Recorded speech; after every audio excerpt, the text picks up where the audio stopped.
성경으로 한자를 푸는 대구의 오집사입니다. 오늘은 동이 앙자에 대해서 말씀드리겠습니다. 질그릇으로 만들어서 우리가 물을 담는다든지 할 때 쓰는 그릇이죠. 자, 가운데 앙자가 있고 그 다음에 그릇 명자가 있습니다. 가운데 그릇이 동이다. 이해가 안 되시죠? 그렇지만 이것은 성경을 찾아보면 이해가 될 수가 있습니다. 자, 이것이 재앙이라는 뜻이 있습니다. 재앙의 그릇. 예, 보십시오. 이 사람이 보이지요? 자, 큰 대자가 보입니다. 하나님께서 인간으로 오신 예수님이 보이시죠? 하나님께서 인간에게 질그릇 같은 존재, 이 사람이 그릇이죠? 질그릇 존재 같은 존재에게 그분이 토기장이로서 재앙을 내리시면 어떻게 되겠습니까? 이 그릇이 깨어지게 되는 것이죠. 자, 그런데 대신 항아리 같으신 분이 오셔서 동이 같으신 분이 오셔서 그분이 대신 깨어진다라는 것을 나타내는 글자입니다. 자, 이것을 하나씩 설명드려 보겠습니다. 하나님의 아들 큰 자이신 지아비이신 스승이신 흙으로 사람을 만드신 질그릇을 만드시는 사람이 그릇이 질그릇이 되겠죠. 동이가 되겠죠. 그분이 어떻게 합니까? 만드는 존재다는 거죠. 토기장이라는 거죠. 그분이 재앙을 내리면 이 동이가 깨어져야 되는데 이분이 사람의 몸을 입고 오셔서 질그릇 같은 항아리 같은 동이 같은 존재가 되셔서 대신 깨어지셨다라는 것이죠. 예수님이 어깨에 정사를 맨 인자로서 자기 땅에 오셨습니다. 골고다 언덕에서 악한 자들이 가시나무 같은 자들이 진흙으로 만든 사람들, 흙으로 만든 사람들이 애워사고 수족을 찔러 강도 가운데, 자, 가운데 이 큰 자를 십자가에 달았다라는 거죠. 십자가에 달았습니다. 재앙이 그분에게 왔다는 거죠. 큰 자에게 재앙이 왔다는 거죠. 그래서 그것을 고난의 잔이라고 표현을 하고 있습니다. 재앙의 잔을 이 크신 분이 받으셨다라는 거죠. 바산의 소들이 에워싸고 나는 사론에 수선하여 골짜기에 백합하다라고 표현하면서 내 사랑은 가시나무 가운데 악한 사람 가운데 있는 이 사람은 가시나무 가운데 백합하여 숲을 가운데 사과나무 같다라고 아가서에서 표현하고 있습니다.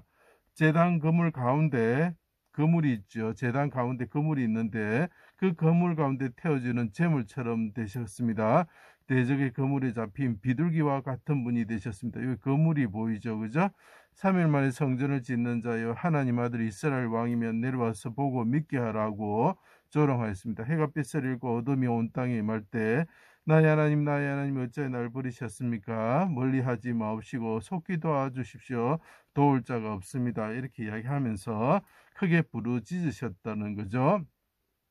힘이 말라 질그릇 조각 같고, 자, 힘이 말라 질그릇 조각 같고, 자, 이분이 큰 자가 오셨는데 하나님께 크게, 그죠? 부르짖고 계신 모습이 보이지요. 자, 이분이 부르짖으면 뭐라 합니까? 내가 질그릇 조각 같다. 자, 질그릇 조각은 누구입니까? 사람이죠. 그죠? 사람이 질그릇 조각 같아야 되는데 하나님이신 분이 인간의 몸을 입고 오셔가지고 질그릇, 자, 토기장에게 만들어진 질그릇처럼 동이처럼 되셔가지고 그런데 그분이 어떻게 된다고 깨어져 버리시는 거죠. 자, 재앙이 오게 되면 사람이 질그릇 조각 같은 사람이 토기장의 손에 어떻게 되면 깨어져야 되는데 그분이 대신 깨어지게 되었다라는 거죠. 죽은 지 오랜 자 같이 암흑 속에 두셨습니다. 죽은 자를 마음에 두지 아니한 같고 깨진 그릇과 같습니다. 자, 이분이 깨진 그릇과 같다는 거죠. 자, 기도원 이야기를 나중에 할 건데 전쟁에서 승리하기 전에 항아리를 깨어버리지요. 그 항아리가 무엇이겠습니까? 첫 번째로는 메시아를 상징하고 두 번째로는 그 메시아를 어떻게 합니까? 예, 순종하지 않는 자들은 이 질그릇 조각처럼 사람이 토기장의 손에서 깨어질 것이다 라는 것을 보여주고 있는 것이죠. 대적의 그물에서 칼에서 구원하여 주시고 원수의 수중에서 가운데서 구원하여 주셔서 나를 넓은 곳으로 높은 곳으로 세워 주십시오. 이렇게 이야기하고 있죠. 모든 일을 이룬 줄 아시고 다 하다 끝나다는 앙자가 있습니다. 자, 내가 목마르다 하시니 신포도주가 가득히 담긴 그릇에서, 자, 가득히 담긴 그릇에서 넘치다 넘쳐 흐르다는 거죠. 갈대에겐 해면에 적신 신포도주를 주었습니다.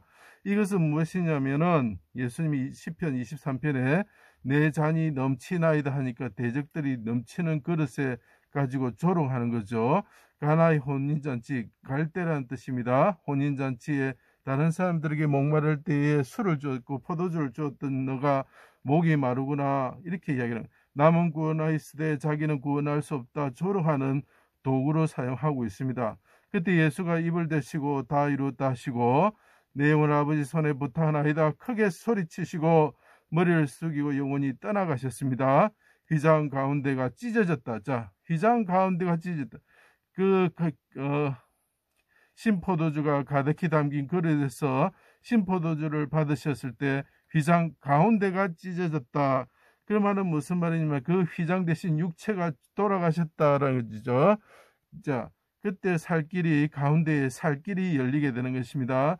하나님의 거룩한 성으로 많은 죽었던 자들을 인도하시게 되는 거죠. 자, 크고 두려운 여호와의 날에, 어둡고 캄캄한 날에 멸하는 자가 성중으로 들어가고 용사처럼 큰 진영 앞에서 부르짖으시는 거죠. 마당에는 밀이 가득하고 그때는 어떻게 합니까? 독에는 새 포도주와 기름이 넘칠 것이다 라고. 자, 그분이 큰 자가 큰 진영 앞에서 크게 소리치실 때에 어떻게 된다고요? 예, 독에 새 포도주와 기름이 넘친다. 넘치다는 뜻이 있는 것입니다. 비가 회복되고 성전에서 샘이 터져 나오는 것입니다. 씻는 샘이 열리는 거죠. 넘쳐 흐르다는 거죠. 성중에 이거 똑같은 걸 가지고 설명해 보겠습니다. 성중에 리브가라는 사람이 있었습니다. 거물이라는 뜻이죠. 그때 목마른 종이 왔습니다. 낙타에게 어깨에 동이를 메고 와서 물을 주는 자가 되는 거죠. 성전에 샘이 터지는 것과 같이 리브가, 거물과 같으신 큰 자가 있는데 하늘에서 그 큰 자가 어깨에 동이를 메고 우리 목마른 자들에게 물을 주시는 분과 같이 값없이 와서 너희들이 물을 사라라고 이야기를 하고 계시죠. 자, 큰 용사 머네사 중에 가장 작은 자가 있었는데 기드온이 있었죠. 모래산에서, 모래산은 건 사부라는 뜻이고 서성이라는 뜻입니다. 골짜기 가운데 미디안 지역을 에워싸고 300용사가 항아리 안에 있는 횃불을 감추고 있다가 항아리를 부수고 항아리에게 재앙이 떨어지는 거죠. 큰 자가 질그릇 조각처럼 대신 오셔서 부서지는 거죠. 우리가 길 잃은 양 같아서 각각 제 갈 길로 갈 때 어린 양이 오셔서 대신 죽으신 것과 마찬가지입니다. 우리가 질그릇과 같은 진흙으로 만든 동이와 같은 존재들인데 재앙이 내릴 때에 이 큰 자가 대신 질그릇처럼 항아리처럼 오셔서 대신 깨어질 때에 어떻게 된다고요? 예, 우리에게 대적이 멸하여지고 우리가 구원을 받게 되는 거죠. 자, 그때 횃불을 들고 나팔을 불고 외쳐 여호와여 기드온의 칼이여, 이렇게 소리를 지르게 되죠. 항아리 같으신 분이 깨어진 그릇이 될 때에 대적이 멸하여지고 백성을 구원하신다. 재앙이 우리에게 주어지는 것이 아니고 하나님께서 질그릇 조각같이는 그 큰 자를 만드심으로 그분이 항아리로 오셔가지고 깨어지심으로 우리가 구원을 받게 되는 것입니다. 자, 휘장 가운데로 찢어지듯이 항아리가 깨어져서 재앙의 잔이 대신 우리 여호와이신 메시아께 주어졌을 때, 항아리로서 대신 깨어졌을 때 어떻게 됩니까? 예, 세상에 빛이 비춰지게 되고 불과 칼로서 대적을 멸하시는 심판이 오게 되는 겁니다. 골짜기 가운데 대적들이 불과 칼로서 심판받고 백성이 구원받게 됩니다. 그래서 이 가운데 앙자가 있어야 동이 앙자가 되는 것입니다. 제 강의를 들어주셔서 감사합니다.